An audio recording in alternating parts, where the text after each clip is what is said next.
فرزند زہرا یہ حالات برے ہیں۔ کاشانۂ بصیرت ویب سائٹ، واٹس ایپ اور یوٹیوب چینل پر مشتمل ایک ایسا مکمل پلیٹ فارم جس پر محروم بصارت کے لیے بالخصوص اور تمام افراد کے لیے بالعموم سینکڑوں کی تعداد میں مستند اسلامی کتب دستیاب ہیں۔ لہذا گزارش ہے کہ آپ اپنی ذمہ داری نبھاتے ہوئے کاشانۂ بصیرت کی ویب سائٹ کو وزٹ، واٹس ایپ چینل کو فالو اور یوٹیوب چینل کو سبسکرائب کرنے کے ساتھ ساتھ بیل آئیکن کو پریس کیجئے تاکہ آپ علم کے حصول کے ساتھ ساتھ مذہب اہل بیت کی اشاعت میں بھی اہم کردار ادا کرتے رہیں۔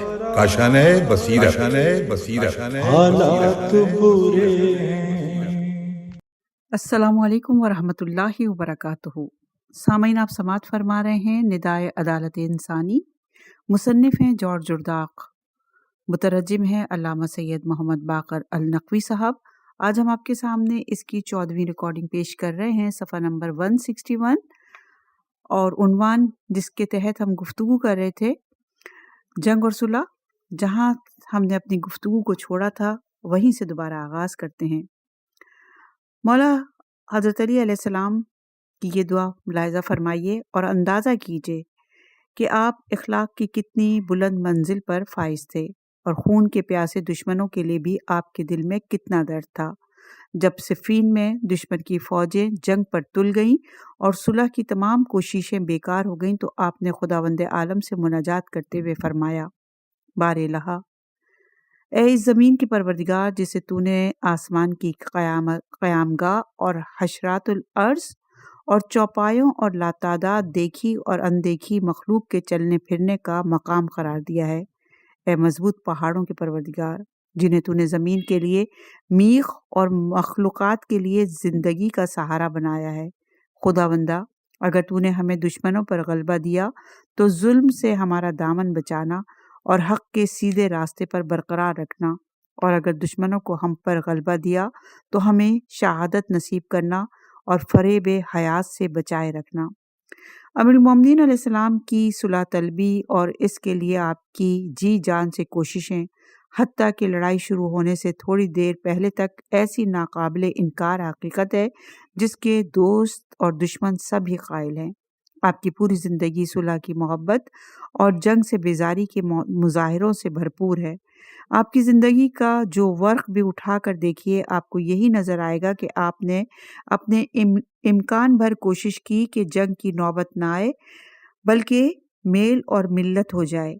جنگ جمل کے موقع پر جب بی بی عائشہ اور طلحہ اور زبیر اپنی فوجوں کے ہمراہ آپ سے آمادہ پیکار ہوئے اور آپ نے اپنے اصحاب کو ان کے مقابل صف آرا کیا تو فرمایا، تیر نہ پھینکنا، تیر نہ چلانا، نہ تلوار کا وار کرنا، تاکہ تمہاری حجت قائم ہو جائے۔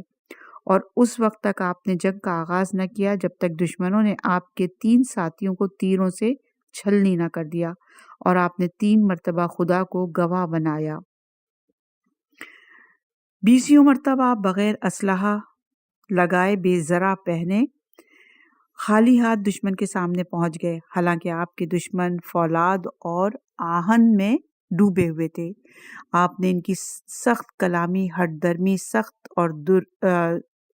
سخت لب و لہجے کے برخلاف انتہائی نرمی و محبت سے اور دوستانہ انداز میں وعظ و نصیحت کی، شفیق اور مہربانی سے پیش آئے۔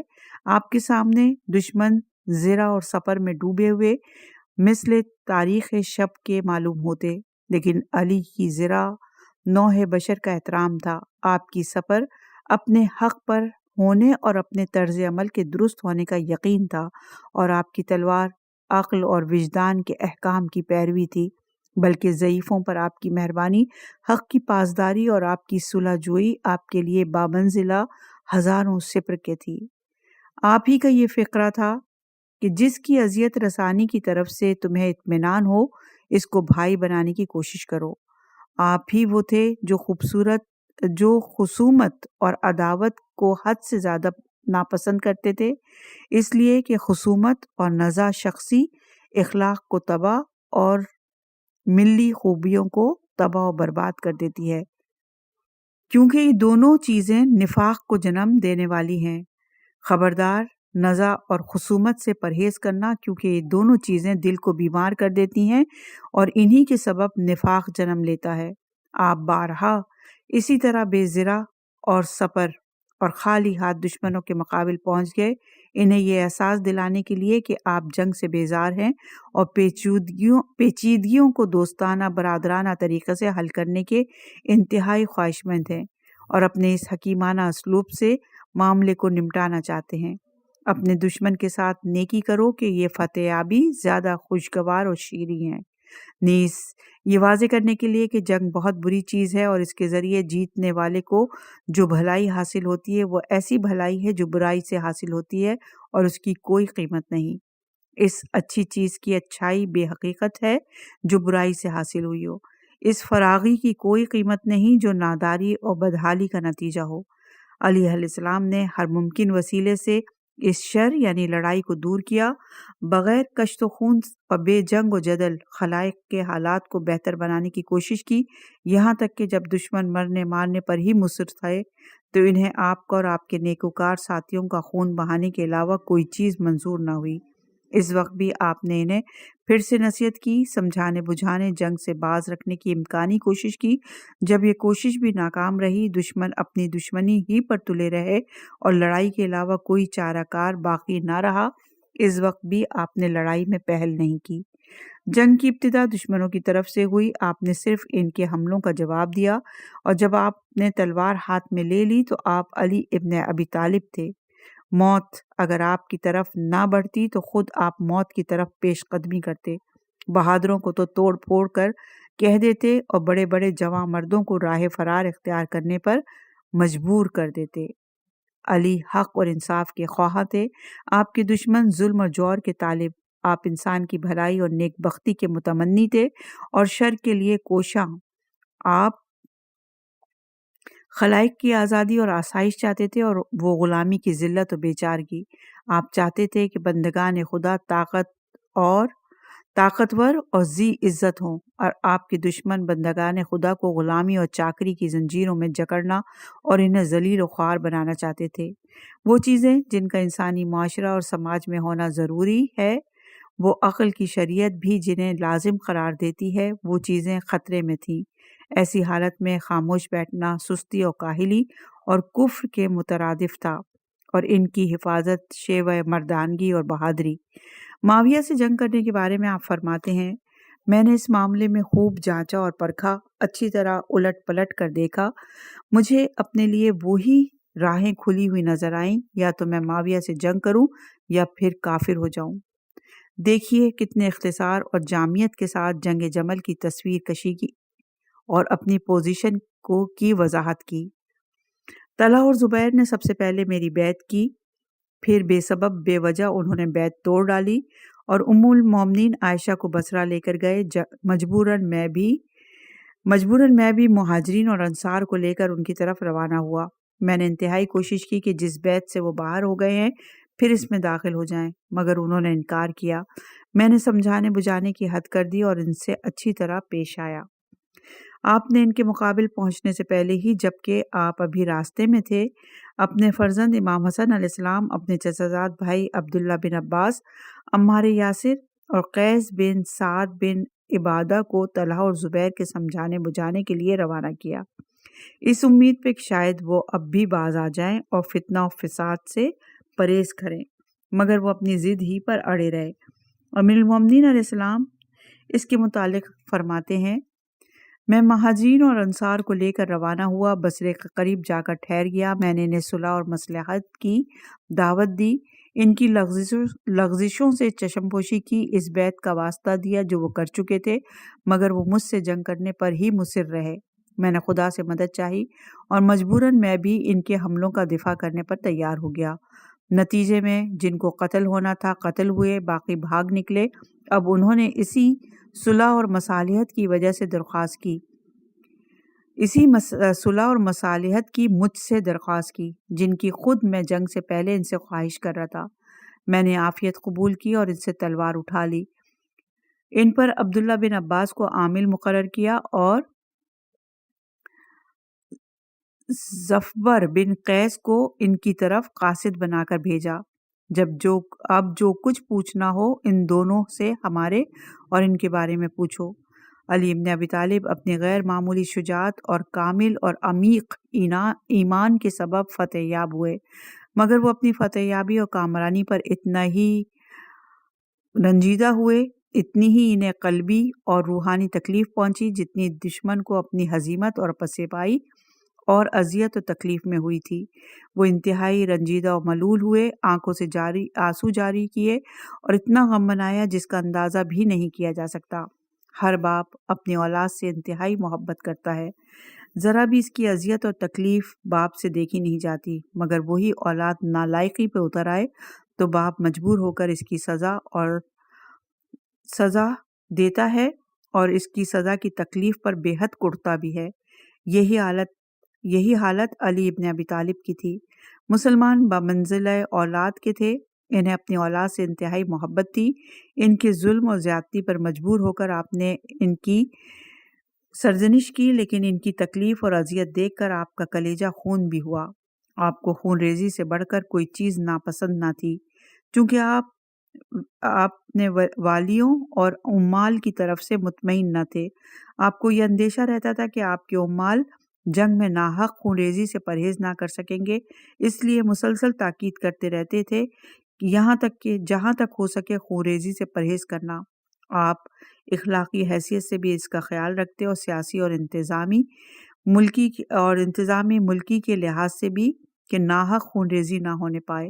آپ نے دونوں حیثیتوں سے ممانعت فرمائی، کیونکہ جان بوجھ کر خون ریزی امیر المومنین علیہ السلام کی نظروں میں حکومت کا تختہ الٹ جانے کا باعث بھی تھی اور مفہوم حکومت کے برخلاف بھی۔ آپ اس معاملے میں کسی عامل کو بھی قابل معافی نہیں سمجھتے تھے۔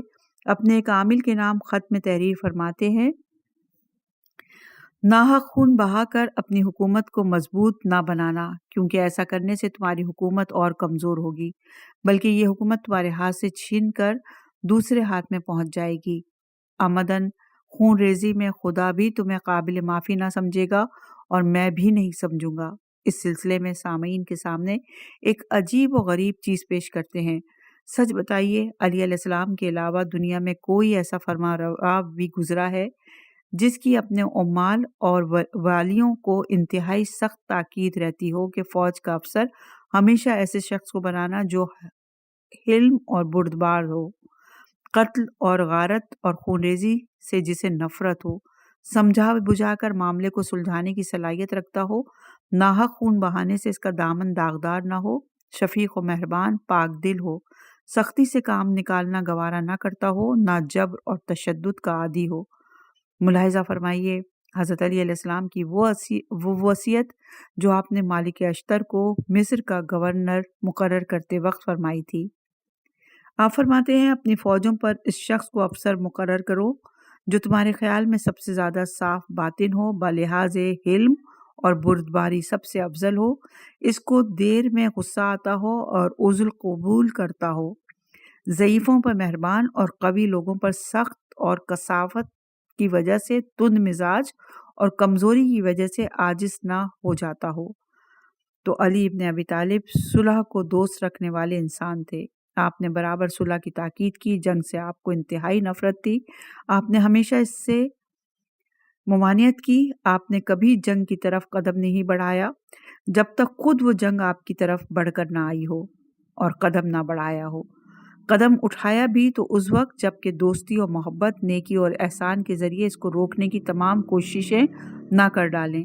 اگر آپ کبھی جنگ پر مجبور بھی ہوئے تو آپ کی انتہائی کوشش رہی کہ کم سے کم لوگ مارے جائیں، اور جب آپ دشمن پر غالب آ جاتے تو اس کی خطا کو بخش دیتے۔ 20 مرتبہ ایسا ہوا کہ آپ دشمن پر فتح یاب ہوئے اور آپ نے اس کی جان بخشی کی، پھر آپ جیتنے والے اور ہارنے والے دونوں ہی پر بیک وقت مخزون اور غمگین بھی ہوئے۔ جب بھی دشمن نے آپ سے صلح کی درخواست کی، آپ نے انتہائی خندہ پیشانی اور کشادہ دلی سے اس کی درخواست قبول کی۔ آپ کا مقولہ تھا، صلح میں سپاہی آسودہ حال ہوتے ہیں، لوگوں کی پریشانیاں کم ہوتی ہیں اور شہروں میں امن اور امان کی فضا طاری رہتی ہے۔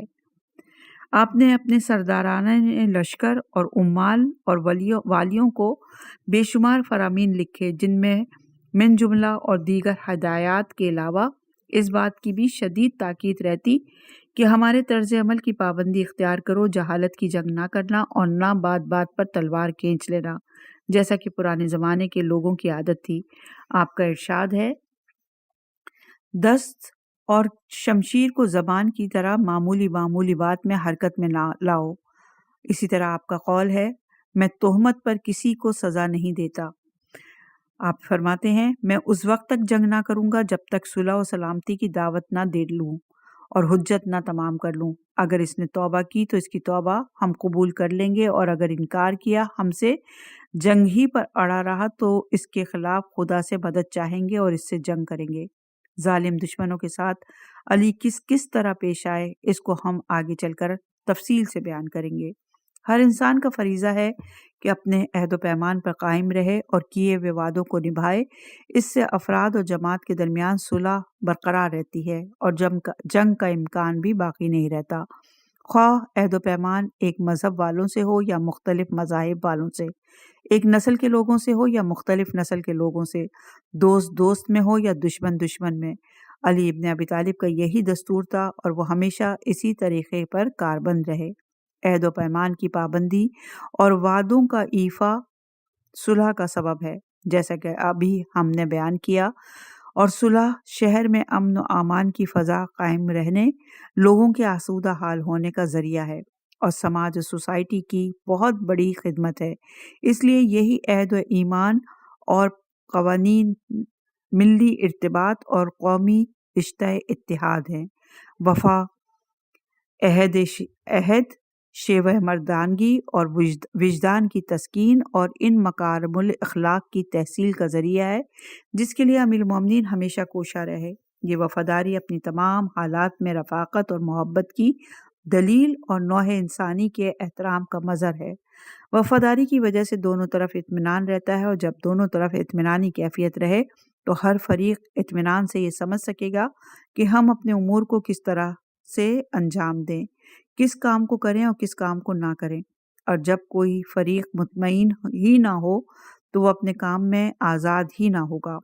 ایفائے عہد، امیر المومنین علیہ السلام کے زمانۂ خلافت میں ایسا قانون تھا جس کی پابندی انتہائی ضروری اور لازم تھی۔ جس شخص نے بھی عہد و پیمان کر رکھا تھا، اس پر واجب اور لازم قرار دے دیا گیا تھا کہ وہ جی جان سے اس کی پابندی کرے، یا تو اپنے عہد و پیمان پورے کرے یا اپنی جان دے دے۔ علی ابن ابی طالب کو جس قدر جھوٹ سے نفرت تھی، اتنا ہی آپ پیمان شکنی سے بھی نفرت کرتے تھے۔ اپنے ایک خطبے میں آپ ارشاد فرماتے ہیں، وفائے عہد اور سچائی دونوں کا ہمیشہ کا ساتھ ہے، اور میرے علم میں اس سے بڑھ کر حفاظت کی اور کوئی سپر نہیں۔ جو شخص اپنی بازگشت کی حقیقت جان لیتا ہے وہ کبھی غداری نہیں کرتا، مگر ہمارا زمانہ ایسا ہے جس میں اکثر لوگوں نے عذر اور فریب کو عقل اور فراست سمجھ لیا ہے، اور جاہلوں نے اس کی چالوں کو حسن تبدیر سے منسوب کر دیا ہے، اور اللہ انہیں غارت کرے انہیں کیا ہو گیا ہے۔ وہ شخص جو زمانے کی اونچ نیچ دیکھ چکا ہے اور اس کی ہیر پھیر سے آگاہ ہے، وہ کبھی کوئی تدبیر اپنے لیے دیکھتا ہے، مگر اللہ کے اوامر اور نواہی اس کا راستہ روک کر کھڑے ہو جاتے ہیں، تو اس حیلہ اور تدبیر کو اپنی آنکھوں سے دیکھنے اور اس پر قابو پانے کے باوجود چھوڑ دیتا ہے، اور جسے کوئی دینی احساس صدرا نہیں، وہ اس موقع سے فائدہ اٹھا لے جاتا ہے۔ مالک اشتر کو مصر کا گورنر مقرر کرتے وقت آپ نے انہیں جو عہد نامہ تحریر فرمایا تھا، اس میں آپ لکھتے ہیں، اگر تم اپنے دشمن سے کچھ شرائط طے کرو یا اس سے کوئی معاہدہ کرو تو وفا کر کے اس کا بار اپنی گردن سے اتارو، اور جو ذمہ داری تم نے لی ہے اس کا امانت داری کے ساتھ لحاظ کرو، اور جو کچھ تم نے عہد کر لیا ہے اس کی حفاظت کے لیے اپنے نفس کو سپر بناؤ۔ پس تم جو ذمہ لے لو اس کو نہ چھوڑو، اور جو عہد کر لو اس میں خیانت نہ کرو، دشمن کو فریب نہ دو۔ پھر اتنی ہی تاکید کرنے پر اکتفا نہیں کیے، دشمن کو فریب نہ دینا بلکہ آپ نے سختی کے ساتھ اس کی بھی ممانعت کی کہ دشمن سے ایسے مبہم وعدے نہ کرنا جس میں تاویل اور غلط معنی پہنانے کی گنجائش ہو۔ تاکہ موقع ملنے پر اس وعدے کی غلط توجیح اور تعویل کر کے توڑ دینے کی گنجائش ہو اور اس عہد نامے کی تائید و توثیق کے بعد اس کے خلاف عمل درآمد کرنے کے لیے کسی لفظی غلطی کی طرف مائل نہ ہو۔ علیہ السلام جب بھی کوئی رائے قائم کرتے یا اپنے کسی حکم کو نافذ میں لاتے تو خوب اچھی طرح جانچ پرکھ کر کے اس کے تمام پہلوؤں کو دیکھ بھال کر کے وفائے عہد پر، چونکہ آپ کا مستحکم عقیدہ تھا لہٰذا بڑی سے بڑی رکاوٹ کبھی آپ کے وفائے عہد کے درمیان حائل ہونا ناممکن تھا، چاہے اس وفائے عہد میں ہزاروں صعوبتیں ہی کیوں نہ جھیلنا پڑیں۔ من جملہ ان مواقع کے جہاں آپ نے انتہائی جاں گساری حالات میں عہد کی پابندی کی ہے، صفین کی جنگ میں جب تحکیم ٹھہری اور امیر المومنین اور معاویہ کے درمیان معاہدہ ہوا کہ جب تک حاکمین اکٹھا ہو کر فیصلہ نہ کریں دونوں طرف سے جنگ بند رہے گی، اور جنگ بند ہونے اور عہد نامہ لکھ جانے کے بعد امیر المومنین کے ساتھیوں کو احساس ہوا کہ ہم زبردست فریب کا شکار ہو گئے، تو ایک شخص محمد بن حریش نے امیر المومنین سے عرض کی، حضور کیا اس معاہدے کو نظر انداز کر کے ہم لوگ پھر جنگ نہیں شروع کریں گے؟ میں ڈرتا ہوں کہ یہ معاہدہ بہت بڑی ذلت اور رسوائی کا باعث ہوگا۔ امیر المومنین علیہ السلام نے فرمایا، کیا عہد نامہ لکھنے کے بعد ہم اس کی خلاف ورزی کریں؟ یہ جائز نہیں۔ پھر علی علیہ السلام ہی کا یہ فقرہ تھا، جو ذمہ داریاں تم نے لے رکھی ہیں ان پر مضبوطی سے قائم رہو، میں اپنے قول کا ذمہ دار اور اس کی صحت کا ضامن ہوں۔ ان تمام حقائق سے یہ بات اچھی طرح واضح ہو جاتی ہے کہ علی علیہ السلام کی صلح کی کوششیں اپنے دور رس نتائج کے لحاظ سے عوام الناس کی تمناؤں کے عین مطابق تھیں۔ ہر ہی شخص عدل و مساوات اور آزادی کی تمنا رکھتا ہے۔ علی علیہ السلام کی یہ کوشش صلح ان کی تمناؤں کی تعبیر تھی، جس کا وہ اپنے احکام اور فرامین میں بھی اظہار و اعلان کیا کرتے۔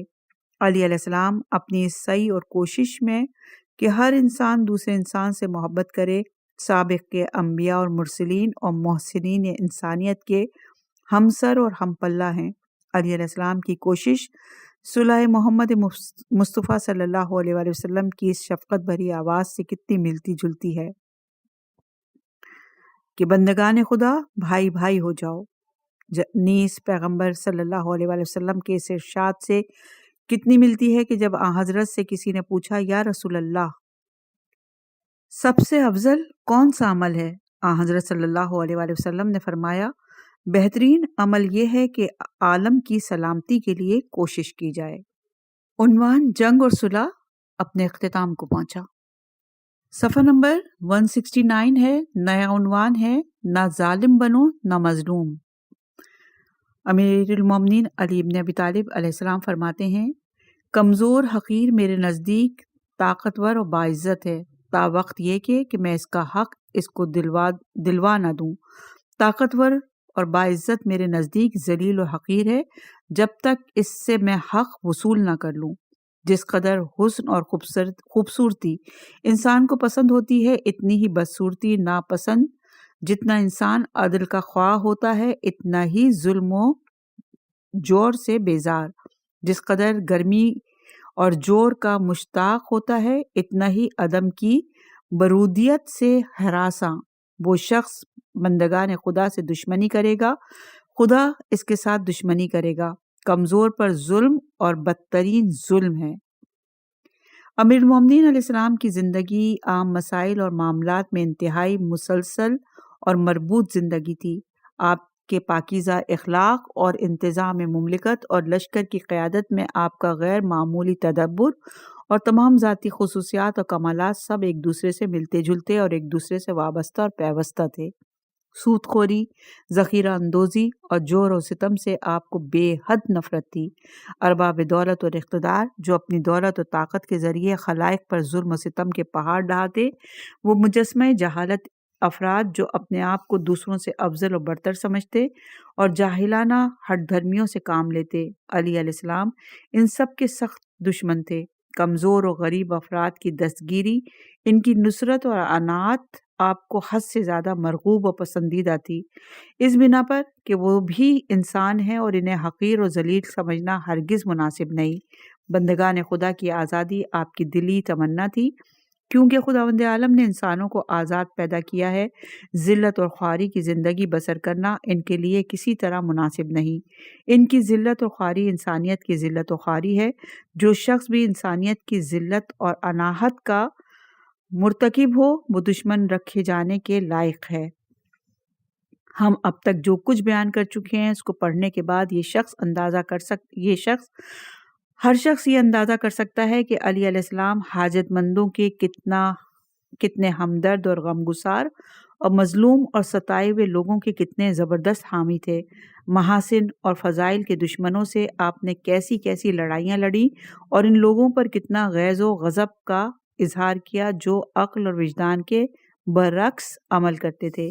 لیکن ہم جتنا لکھ چکے ہیں وہ کافی نہیں۔ ستم پیشہ افراد کے ساتھ علی کس طرح پیش آئے اور ظلم و جور کے بارے میں آپ کے خیالات کیا تھے، ضروری معلوم ہوتا ہے کہ ہم اس کو ایک مستقل باب قرار دے کر تفصیل سے لکھیں، کیونکہ ظلم کی بہت سی قسمیں ہیں۔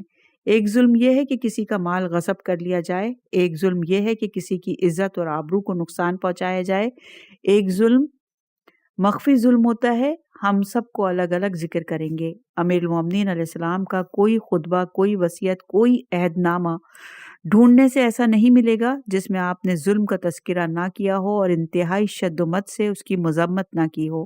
آپ کی پوری زندگی ہی ظلم و ستم اور ظالم اور ستم پیشہ افراد سے جنگ کرنے میں گزری۔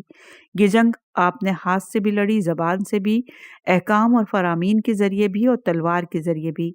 ظلم و ستم کے ساتھ جنگ اس وقت سے جاری ہے جب سے انسان کے قدم زمین پر آئے، لیکن یہ جنگ گوناگون طریقوں اور مختلف صورتوں سے لڑی جاتی رہی۔ جن لوگوں نے قاہر اور جابر ستمگروں کے سامنے اس جنگ کا بار اپنے دوش پر لیا وہ لاکھوں ہی تھے۔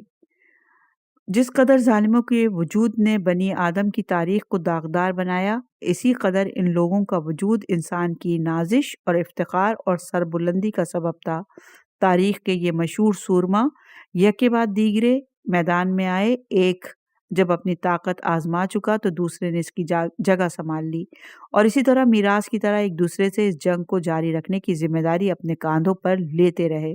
بنی آدم کے مقدس ترین بزرگوں میں بعض ہستیاں ایسی بھی گزری جن کو پوری زندگی ظلم کے خلاف جنگ کرتے ہی گزری۔ جناب عیسیٰ کی تاریخ تمام تر جنگ تھی۔ روم کے استعمار پسند ظالموں، ملک کے سود خوروں، قیصر روم کے کارپرزدوں اور سماجی بت پرستوں کے خلاف حضرت محمد مصطفیٰ صلی اللہ علیہ وآلہ وسلم کی تاریخ بھی تتمہ تھی۔ حضرت عیسیٰ علیہ السلام کی تاریخ اور تکمیل تھی مجاہدات عیسوی کی۔ آپ نے ظلم و ستم کو اس کی بنیادوں سے اکھاڑ پھینکنے کے لیے سخت ترین انقلابی تحریک چلائی اور اس وقت تک دم نہ لیا جب تک مظلوموں نے داد نہ پالی اور ان کی حالت میں خوشگوار تبدیلی نہ آ گئی۔ یہی بات جو ہم نے حضرت مسیح اور حضرت محمد مصطفیٰ صلی اللہ علیہ وآلہ وسلم کے متعلق کہی، سقراط اور دیگر بزرگان اپنی نوع بشر کے متعلق بھی یہی کہی جا سکتی ہے۔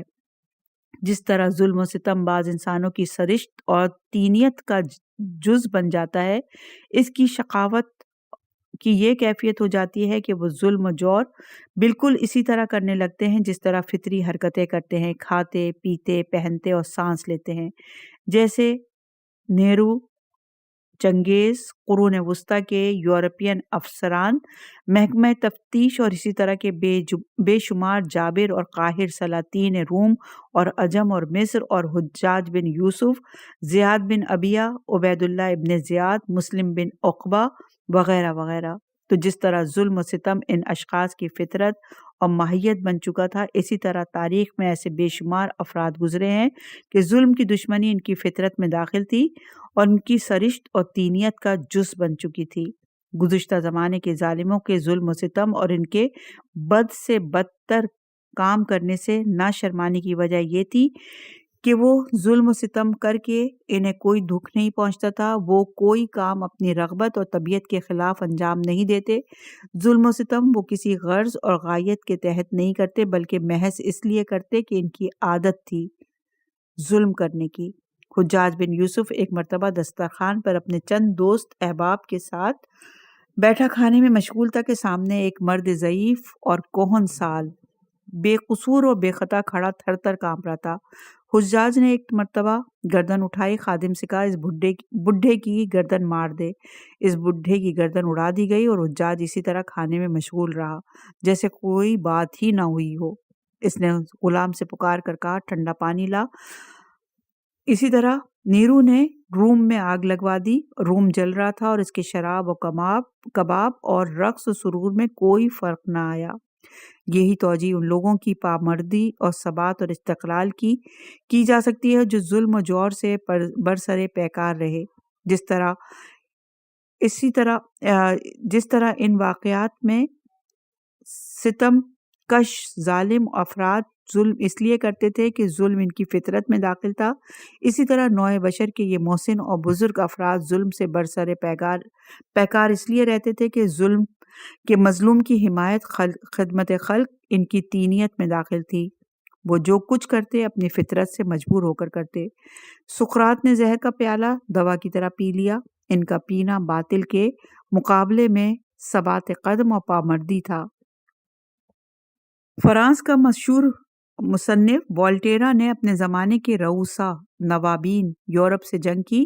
جس طرح پیاسا پانی کی طرف بھوکا روٹی کی طرف بڑھنے پر مجبور ہوتا ہے، اسی طرح وہ یورپ کے اکابر سے لڑائی لڑنے پر مجبور ہوا۔ رفقا اور انصار حسینی نے حسین علیہ السلام کی حمایت میں اپنی جانیں قربان کر دیں، جبکہ ایک طرف حسین علیہ السلام تھے اور ان کے مقابل بنی امیہ کی حکومت صف آرا تھی۔ یہ تھے محسنین نوع بشر اور بزرگان بنی آدم جن کے افسر اور سرتاج علی ابن ابی طالب تھے۔ علی علیہ السلام اسی لیے دنیا میں آئے کہ حق کو قائم کریں اور باطل کو نیست و نابود کریں۔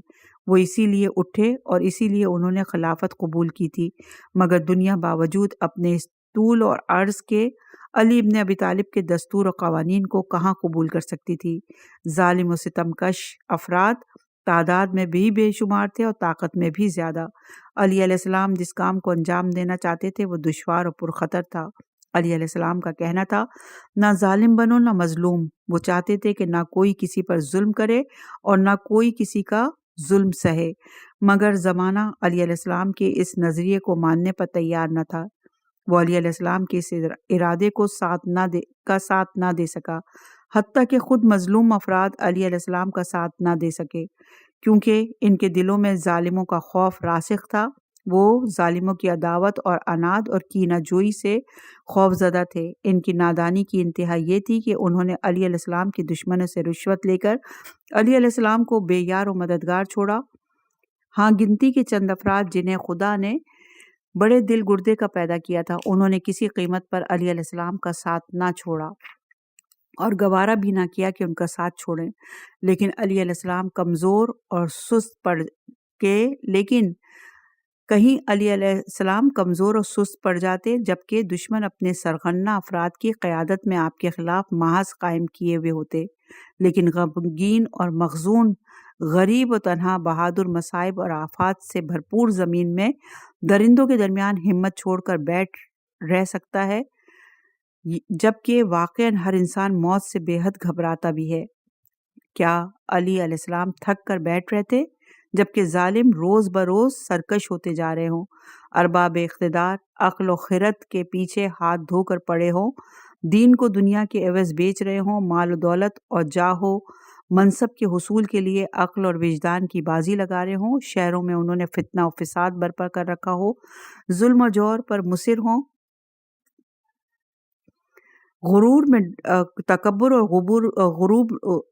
تکبر اور غرور میں ڈوبے اور خود نمائی اور خود ستائی میں اپنے آپے سے باہر ہوں، نت نئے رنگ اختیار کرتے اور حق کے مقابلے میں باطل کو کھڑا کرتے ہوں، ایک دوسرے کے باطل پرستی اور زبونکاریوں کی تعریف اور ستائش کرتے ہوں اور اس پر اچھا صلے کی امیدوار بھی ہوں۔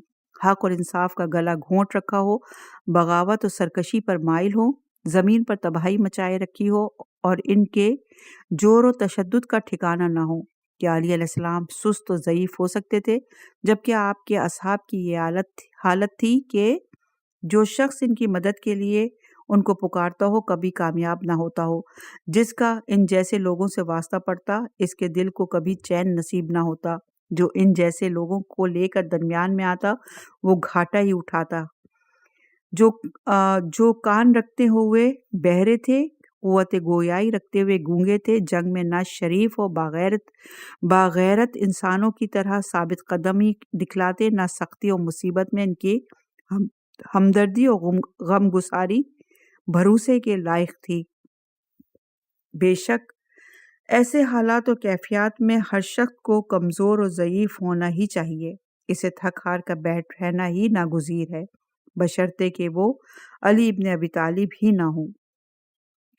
وہ گہری شفقت اور محبت جو ہر انسان کے لیے علی علیہ السلام کے دل میں تھی، وہ انہیں مجبور کرتی تھی کہ وہ اس شخص کے ساتھ ساتھ ذرا بھی نرمی نہ برتیں جو لوگوں کی ایذا رسانی کا مرتکب ہو، چاہے اس کے لیے انہیں اپنی جان سے ہاتھ ہی دھونا پڑے۔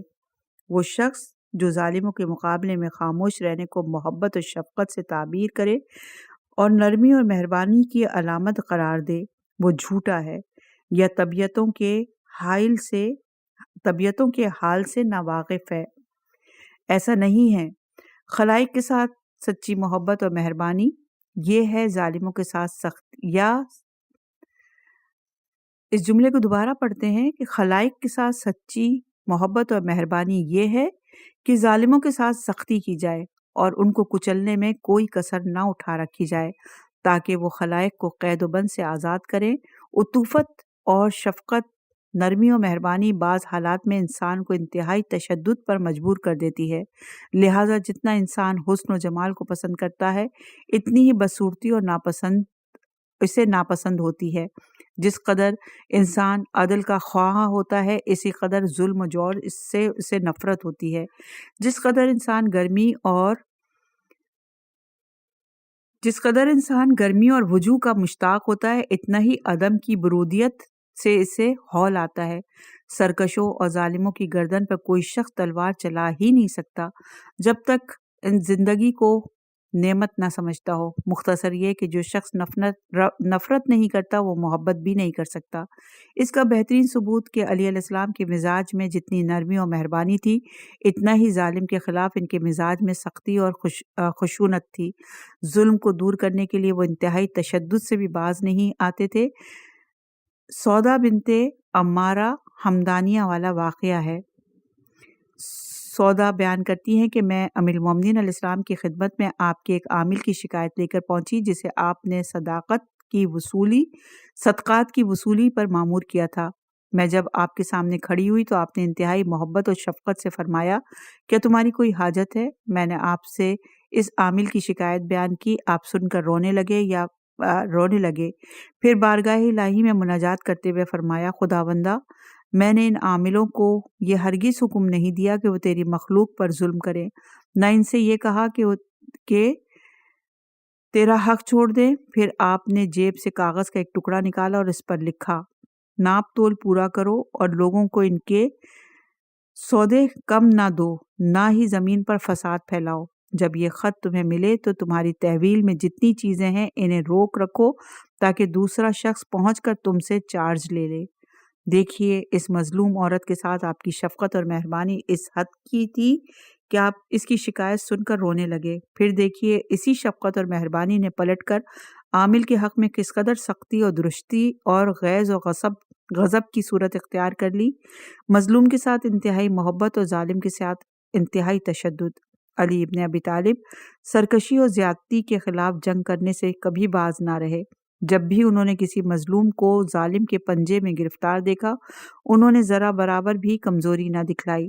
وہ کمزوری اور سستی دکھلاتے بھی کیوں کہ جب نرمی و مہربانی نے انہیں حق کی پامردی اور ثابت قدمی دے رکھی تھی اور باطل سے جنگ کرنے اور حق کو قائم کرنے کا انتہائی شیدائی بنا رکھا تھا۔ علی کا یہ محکم عقیدہ تھا کہ ایک ایسا امام کا ہونا ضروری ہے جس کے ذریعے